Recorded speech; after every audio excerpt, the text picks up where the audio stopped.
Hello everyone, this is Enzo Eigen, the Alliance for Loki.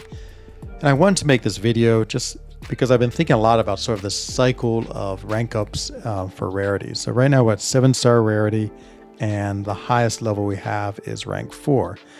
And so we are not quite halfway through the year, but we're getting close. Sort of, I feel like the 4 July sales, the Freedom Day deals, are sort of the halfway mark. I got my first rank 4 with the banquet, and so that was Onslaught. Then I got another one from finishing the content. I can't remember. Then maybe content gave me another one, and then some deals, and the Deadpool spring cleaning gave me a few, and then I'm starting to get enough rank up resources. And then what was it? The one with Ares God of War. It wasn't the Gauntlet, but whatever that was that we did, the Epoch. Maybe that's what it was. It gave me another one, and then you could buy the deal. They gave you another one, and so from that, I've gotten to the point where I have 11, which I'm pretty sure just because I generally buy. I do buy every deal. I'm sure my account is one of the biggest in the game.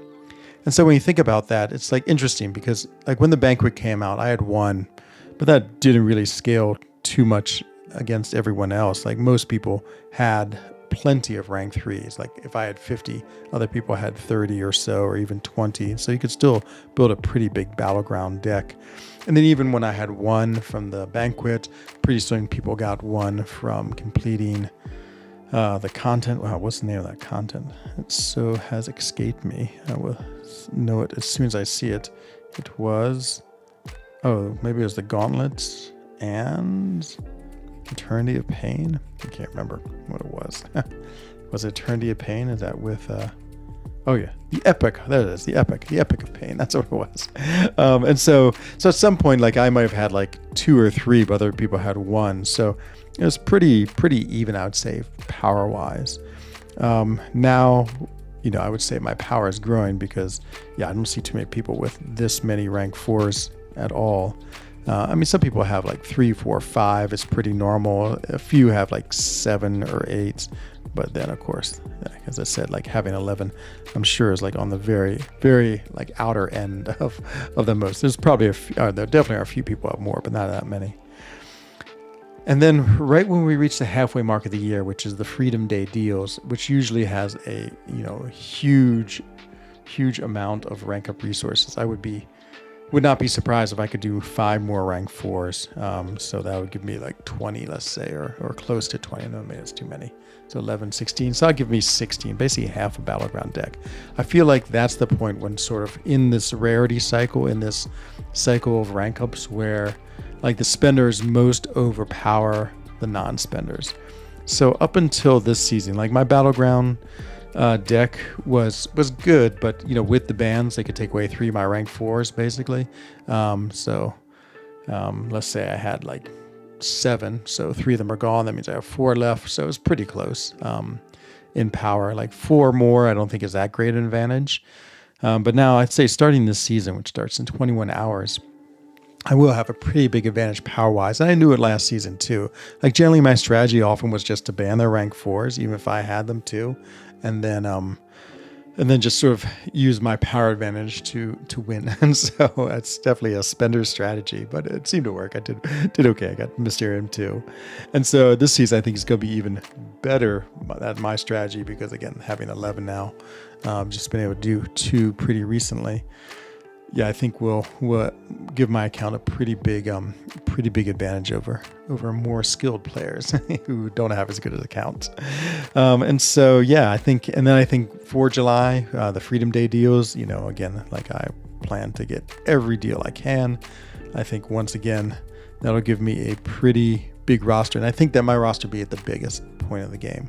What happens then is like in the next couple of months, September, October, November, like everyone catches up. Their resources just sort of open up, and like you just can start getting them a lot more easily from all sorts of content, and people get more and more rank 4s. I feel like we're a little slower than the rank 3s, but maybe this cycle isn't quite a year.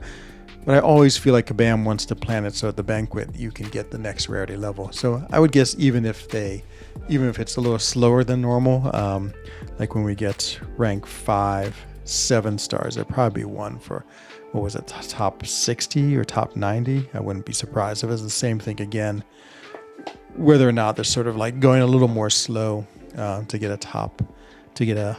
like the banquet specialness is definitely the rank up resources. And so the next rank up resource we're missing, is it the newest basic? I think so. Let's see, upgrade.